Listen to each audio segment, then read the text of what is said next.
नमस्कार आप सभी को। आज हम सीखेंगे हमारे देश के बारे में इकाई 5 में हमारे देश की वेशभूषा।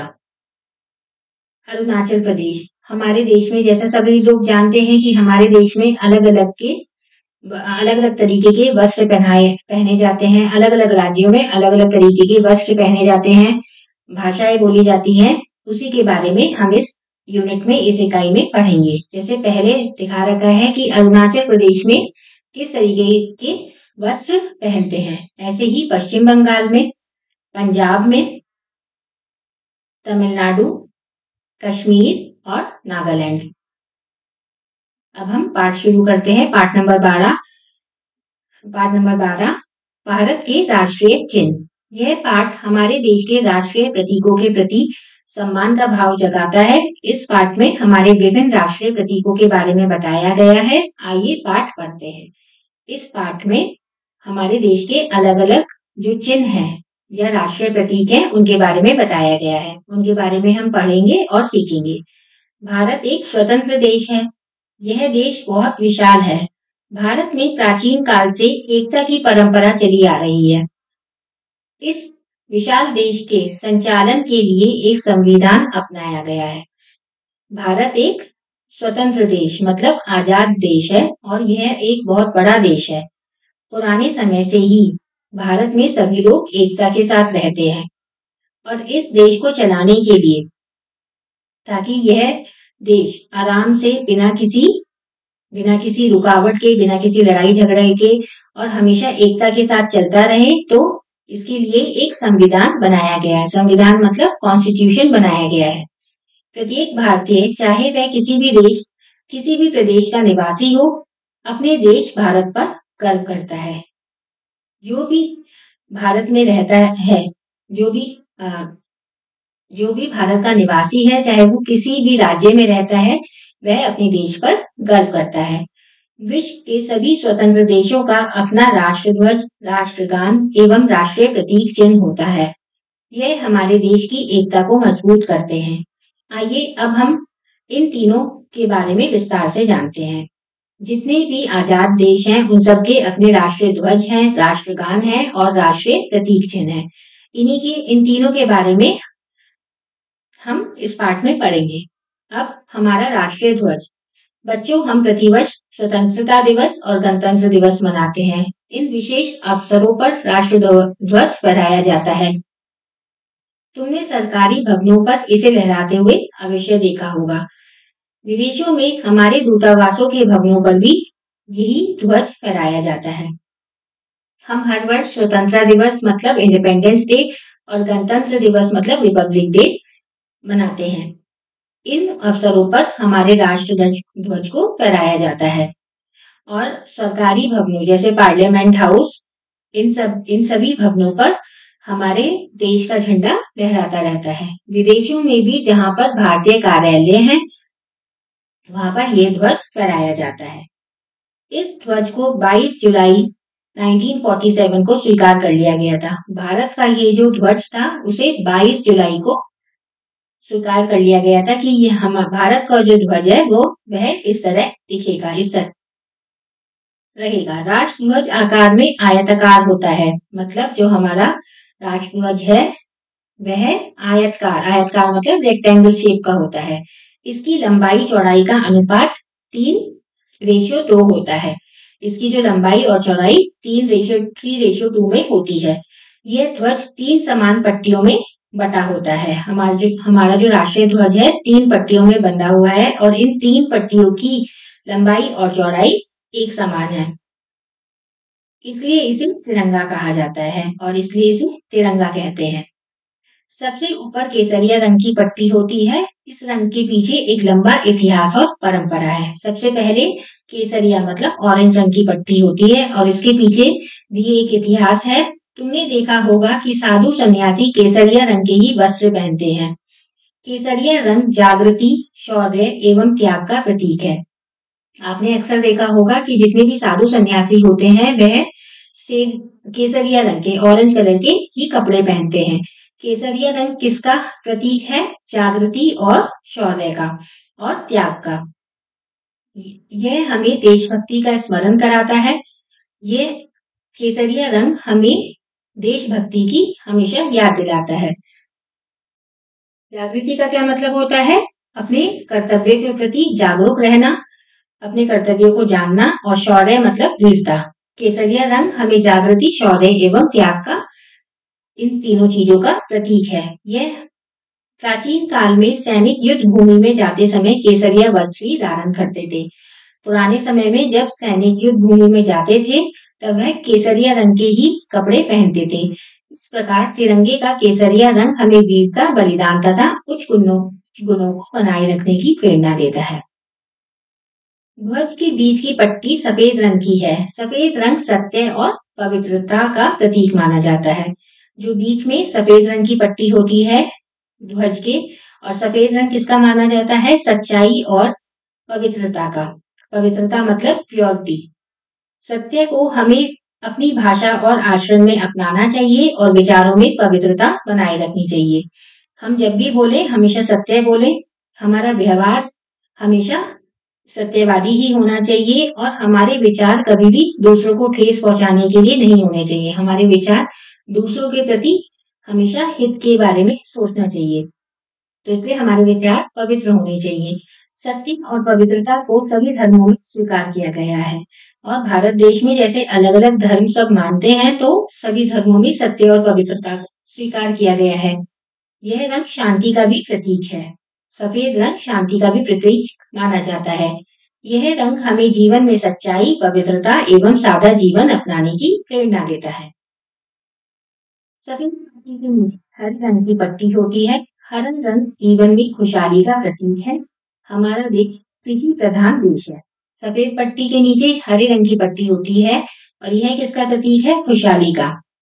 और हमारा देश क्योंकि कृषि प्रधान है, मतलब हमारे देश में खेती बाड़ी ज्यादा होती है, इसलिए इसको हरियाली का प्रतीक माना गया है। इस रंग में हमारे देश के खेतों की हरियाली की झलक मिलती है और इस रंग से ही ये दिखता है कि हमारा देश कितना हरा भरा है।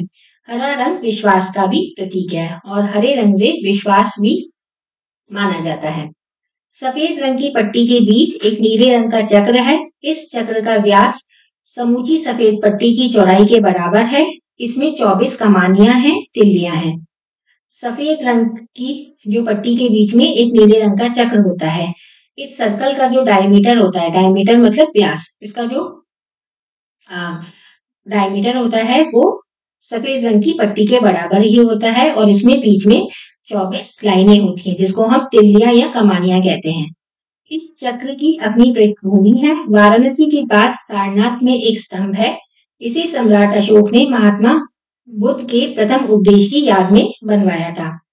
वाराणसी के पास एक स्तंभ है जिसे कहते हैं सारनाथ का, जिसे कि सम्राट अशोक ने महात्मा बुद्ध के प्रथम जहां पर महात्मा बुद्ध ने प्रथम उपदेश दिया था उसकी याद में सम्राट अशोक ने वहां बनवाया था। इस स्तंभ के ऊपरी भाग को भारत सरकार ने अपनी राज मुद्रा के रूप में अपनाया है और जो इस स्तंभ का ऊपरी भाग है भारत सरकार ने उसे अपनी राज मुद्रा मतलब इंडियन करेंसी के रूप में अपनाया है। हमारे राष्ट्रध्वज का चक्र इसी अशोक स्तंभ से लिया गया है और जो राष्ट्र ध्वज में ये जो चक्र है इसी स्तंभ से लिया गया है। यह चक्र गतिशीलता, उन्नति और परिवर्तन की ओर संकेत करता है। ये चक्र किस चीज का प्रतीक है? हमारी उन्नति, हमारी सफलता, हमारे परिवर्तन और गतिशीलता मतलब हमारे डेवलपमेंट, जो हमेशा हम ग्रोथ करते रहे। ये धर्म का मार्ग अपनाने की भी प्रेरणा देता है और हमें ये धर्म की राह पर चलने की भी प्रेरणा देता है। अपने राष्ट्रध्वज के प्रति सम्मान प्रकट करना प्रत्येक भारतीय का कर्तव्य है। सदैव केसरिया रंग की पट्टी को ऊपर रखना चाहिए। ध्वजारोहण के समय सावधान की मुद्रा में खड़े होना चाहिए। अपने राष्ट्रध्वज की, अपने तिरंगे की हमेशा हमें इज्जत करनी चाहिए। हमेशा केसरिया रंग जो ऑरेंज रंग है उसकी पट्टी हमेशा ऊपर आती है और जब भी हमारा तिरंगा लहराया जा रहा हो या फहराया जा रहा हो तब हमें हमेशा सावधान की मुद्रा में खड़ा होना चाहिए, मतलब स्टैंडिंग पोजीशन में खड़ा रहना चाहिए। हमारा राष्ट्रगान, यह हमारा राष्ट्रगान है। ये हम सभी को आता है। आप इसे विद्यालय की प्रार्थना सभा में अवश्य गाते होंगे। इस राष्ट्रगान को आप हमेशा जो आपकी सुबह की मॉर्निंग की प्रेयर होती है, सुबह की प्रार्थना होती है, वहां पर सब लोग गाते होंगे। स्वतंत्रता दिवस, गणतंत्र दिवस एवं अन्य राष्ट्रीय समारोह में इसे गाया जाता है। इंडिपेंडेंस डे, रिपब्लिक डे और दूसरे जो राष्ट्रीय समारोह होते हैं उसमें हमेशा राष्ट्रीय गान गाया जाता है। राष्ट्र ध्वज फहराने के तुरंत पश्चात इसे गाया जाता है और जब राष्ट्र ध्वज फहराया जाता है तब भी उसके बाद इसे गाया जाता है। कई बार राष्ट्रगान की केवल धुन ही बजाई जाती है और कई बार केवल इसकी धुन ही बजाते हैं। इसकी रचना महान कवि रविन्द्रनाथ टैगोर ने की थी। हमारा राष्ट्रगान किसने लिखा था? रविन्द्रनाथ टैगोर जी ने। यह पूरा गीत 5 पदों में है, लेकिन राष्ट्रगान के लिए केवल 1 पद ही लिया गया है। यह जो पूरा गीत था, इसके 5 पैराग्राफ थे, पर राष्ट्रगान के लिए सिर्फ 1 ही पैरा लिया गया है। 24 जनवरी 1950 को इस गीत को राष्ट्रगान के रूप में स्वीकार कर लिया गया था। वैसे इस गीत को सर्वप्रथम 27 दिसंबर 1911 को कांग्रेस के कोलकाता अधिवेशन में गाया गया था। 24 जनवरी 1950 को यह राष्ट्रगान के रूप में स्वीकार करा गया था और इसे सबसे पहले गाया गया था 27 दिसंबर 1911 में, जब हमें आजादी भी नहीं मिली थी, तब इसे गाया गया था कांग्रेस की मीटिंग के दौरान। इस राष्ट्रगान में मातृभूमि की प्रशंसा की गई है। यह गान सहिष्णुता और राष्ट्रीय एकता का संदेश देता है। जब इसे गाया या बजाया जाता है तब प्रत्येक व्यक्ति को सावधान की मुद्रा में खड़ा रहना चाहिए। इसे निर्धारित समय में उचित आरोह अवरोह के साथ गाना चाहिए। इस राष्ट्रगान में हमारे देश की, हमारी मातृभूमि की प्रशंसा की गई है और यह गान सहिष्णुता का मतलब होता है हमारी सहन शक्ति और हमारी एकता को दर्शाता है। जब भी इसे गाया या बजाया जाता है हमेशा हमें स्टैंड अप पोजीशन में खड़ा होना चाहिए और इसकी जो निर्धारित समय है उसी में हमें इसे गाना चाहिए और जैसे इस गीत को गाने में उतार चढ़ाव है उसी के साथ हमें गाना चाहिए। तीसरा है हमारा राष्ट्रीय चिन्ह। आपने इस चिन्ह को सिक्कों, नोटों तथा सरकारी कागजों पर छपे देखा होगा। आइए इसके बारे में जानें। यह चिन्ह सारनाथ स्तंभ से लिया गया है। इस स्तंभ के शिखर का शीर्ष भाग राष्ट्रीय चिन्ह के रूप में स्वीकार किया गया है। इसे राजमुद्रा के रूप में भी अपनाया गया है। यह जो चिन्ह है ये आप देख रहे हैं सारनाथ स्तंभ से लिया गया है और इस स्तंभ का जो ऊपर का भाग है वह राष्ट्रीय चिन्ह के रूप में स्वीकार किया गया है, जिसे हम राजमुद्रा अपनी इंडियन करेंसी में भी देखते हैं। आप देखेंगे हर एक सिक्के पे और हर एक रुपए पे यह चिन्ह बना हुआ है। यह चिन्ह 2 भागों में है, शीर्ष और आधार। यह चिन्ह जो है 2 भागों में बटा हुआ है, शीर्ष और आधार। शीर्ष भाग में 3 शेर दिखाई देते हैं जो पट्टीनुमा आधार पर पीठ से पीठ मिलाए हुए हैं। यह वास्तव में 4 शेर हैं, परंतु चौथा शेर चित्र में नहीं दिखाई देता। जो आगे का भाग है उसमें आप देखेंगे हमेशा 3 शेर दिखाई देंगे और चौथा शेर जो उनके पीछे छुपा हुआ है वह नहीं दिखाई देता। तो ये शीर्ष, इसका ये शीर्ष भाग है जो पट्टीनुमा, जिसमें 3 शेर हमें दिखते हैं कि वह उनकी पीठ मिली हुई 3 शेर खड़े हुए हैं जो पट्टीनुमा आधार पे है। आधार भाग में बाई और एक घोड़ा, दाई और एक वृषभ और बीच में चक्र है और आप आधार नीचे के भाग में देखेंगे कि एक तरफ घोड़ा है और एक तरफ वृषभ मतलब बैल है। यह चक्र राष्ट्रध्वज की सफेद पट्टी के बीच में भी है और बीच में चक्र है और यह चक्र हमारे तिरंगे में भी है। इसके नीचे देवनागरी लिपि में लिखा है सत्यमेव जयते और इसी के नीचे देवनागरी लिपि में लिखा हुआ है सत्यमेव जयते, अर्थात सत्य की ही जीत होती है, मतलब सच्चाई की ही हमेशा विजय होती है। राष्ट्रध्वज और राष्ट्रगान के समान राष्ट्रीय चिन्ह का भी महत्व है। चक्र गति और खुशहाली का प्रतीक है, शेर साहस एवं शक्ति का प्रतीक है, घोड़ा शक्ति एवं चाल का प्रतीक है और वृषभ कठिन परिश्रम एवं स्फूर्ति को दर्शाता है। जैसे कि हमारा राष्ट्रध्वज है, राष्ट्रगान है, वैसे ही हमारा राष्ट्रीय चिन्ह भी है। इसमें जितने भी चिन्ह है जैसे चक्र वो बताता है हमारी उन्नति और खुशहाली को, शेर बताता है हमारी साहस और शक्ति को, और घोड़ा हमारी शक्ति, और क्योंकि घोड़े की बहुत चाल तेज होती है, हमारी बढ़ने की चाल को बताता है। बैल हमारे परिश्रम को और हमारी स्फूर्ति को दिखाता है, और इन सभी गुणों को भारत के प्रत्येक नागरिक को अपनाना चाहिए। आपने पढ़ा होगा कि कलिंग युद्ध के भीषण नरसंहार को देखकर सम्राट अशोक का हृदय परिवर्तित हो गया था। उसके द्वारा निर्मित स्तंभ में इस चिन्ह को राष्ट्रीय चिन्ह के रूप में अपनाकर भारत सरकार ने शांति एवं भ्रातृत्व की भावना में अपना दृढ़ विश्वास प्रकट किया है। हमने सम्राट अशोक के बारे में पढ़ा है कि कलिंग युद्ध के दौरान जब सम्राट अशोक ने देखा कि इतना नरसंहार हुआ है, इतने उनके सैनिक मर गए हैं, तो उनका हृदय पिघल गया और उन्होंने तब से शांति का रास्ता अपनाया। उन्होंने लड़ाई झगड़ा युद्ध सब छोड़ दिया, और उन्होंने ही ये स्तंभ बनाया था। किसकी याद में? महात्मा बुद्ध की याद में, जहां पर उन्होंने पहले बार संदेश दिया था, पहले बार अपना उपदेश दिया था। और इसी चिन्ह को इसलिए भारत सरकार ने राष्ट्रीय चिन्ह के रूप में अपनाया है, क्योंकि भारत सरकार का ये विश्वास है कि इस चिन्ह, जैसे सम्राट अशोक का हृदय पिघल गया था, वैसे ही शांति और भाईचारे, भातृत्व मतलब भाईचारे की भावना प्रत्येक नागरिक में होनी चाहिए।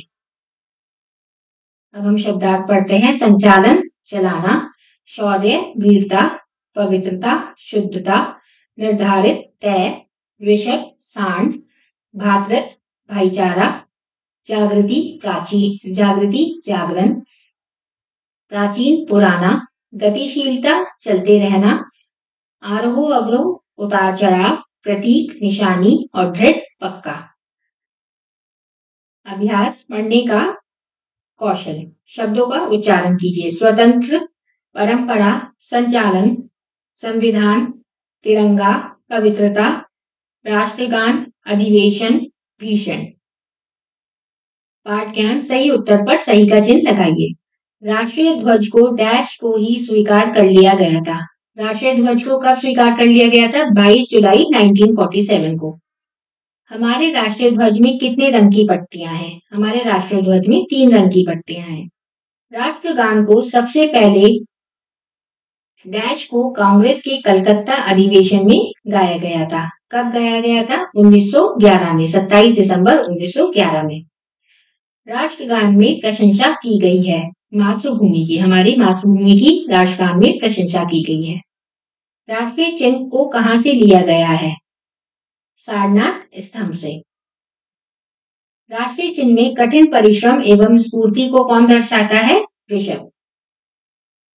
प्रश्न नंबर 2, निम्नलिखित वाक्यों के सामने सत्य अथवा असत्य लिखिए। हमारे देश के संचालन के लिए एक संविधान अपनाया गया है। यह वाक्य सही है। राष्ट्रीय ध्वज में हरे रंग की पट्टी शांति और पवित्रता का प्रतीक है। यह वाक्य गलत है। हरे रंग की पट्टी हरियाली और विश्वास का प्रतीक है। अशोक चक्र में 27 कमानियां तिल्लियां हैं। यह भी गलत है। 24 तिल्लियां हैं। भारत का पूरा राष्ट्रगान 5 पदों में है। भारत का पूरा राष्ट्रगान जो है वह 1 पद में है। जैसे आप देख सकते हैं,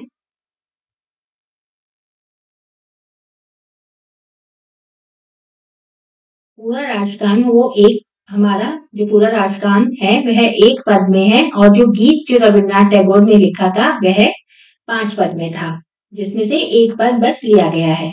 राष्ट्रगान में मातृभूमि की प्रशंसा की गई है। यह वाक्य सही है। राष्ट्रीय चिन्ह को हम सभी गैर सरकारी दस्तावेजों पर देख सकते हैं। यह गलत है। सरकारी दस्तावेजों पर ही हम राष्ट्रीय चिन्ह को देख सकते हैं। प्रश्न नंबर 3, सोचिए और लिखिए। हमारे राष्ट्रीय ध्वज की कोई 3 विशेषताएं लिखिए। इसमें हमें क्या बताना है? इसमें हमारे जो 3 रंग हैं उनकी विशेषताओं के बारे में बताना है कि उनकी विशेषताओं से हम इस प्रश्न का उत्तर देंगे कि हमारा राष्ट्रीय ध्वज हमें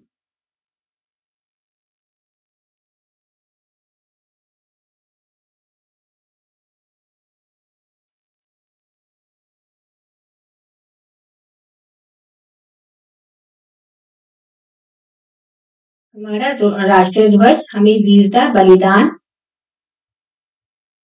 जीवन में सच्चाई, पवित्रता और विश्वास रखना सिखाता है। विश्वास जैसे गुणों को अपनाना सिखाता है। दूसरे विशेषता आप ये लिख सकते हैं कि हमारा राष्ट्रीय ध्वज 3 पट्टियों से बना गया है, जिसमें तीनों हमारा राष्ट्रीय ध्वज आकार में आयतकार होता है। इसकी लंबाई चौड़ाई का अनुपात 3:2 होता है। यह ध्वज 3 समान पट्टियों में बटा होता है और ये पट्टियां 3 रंगों की होती हैं, इसलिए इसे तिरंगा कहा जाता है। फिर आप इन तीनों पट्टियों के बारे में लिख सकते हैं, जो जैसा मैंने पहले बताया कि हमारा राष्ट्रीय ध्वज हमें वीरता, बलिदान, जीवन में सच्चाई, पवित्रता और विश्वास रखना सिखाता है। प्रश्न नंबर 2। सफेद रंग भावना प्रतीक है। सफेद रंग सच्चाई और पवित्रता का प्रतीक है। नीले रंग का चक्र कहाँ से लिया गया है? यह है क्या संदेश देता है? नीले रंग का चक्र अशोक चक्र से लिया गया है।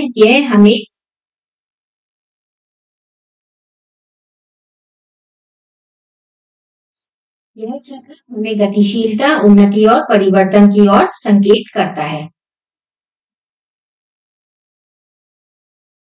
प्रश्न नंबर घ। राष्ट्रगान किसने लिखा है? इसे कब किया गया था? राष्ट्रगान रविन्द्रनाथ टैगोर ने लिखा है और इसे स्वीकार कब करा गया था? हमारे राष्ट्रगान को स्वीकार 24 जनवरी 1950 को इस गीत को राष्ट्रगान के रूप में स्वीकार कर लिया गया था। केसरिया रंग किसका प्रतीक है? केसरिया रंग जागृति, शौर्य और